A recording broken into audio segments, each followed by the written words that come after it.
আপনার সন্তানকে ভালোভাবে চলাফেরা করার জন্য আপনি উন্নত মানের মোটর সাইকেল কিনে দেন, আপনার সন্তানের সাথে সঠিকভাবে যোগাযোগ রাখার জন্য স্মার্টফোন কিনে দেন, অথচ আপনি এমন বাবা বছরে একবারও আপনার সন্তানের জন্য দোয়া করেন না, সালাম দেন না।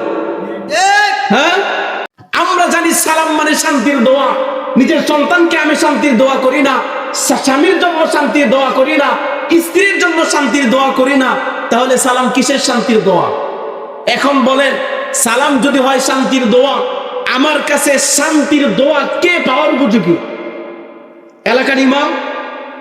কথা কোন? এলাকার ইমাম, মুয়াজ্জিন, নেতা, মেম্বার, চেয়ারম্যান, কে উপযোগী?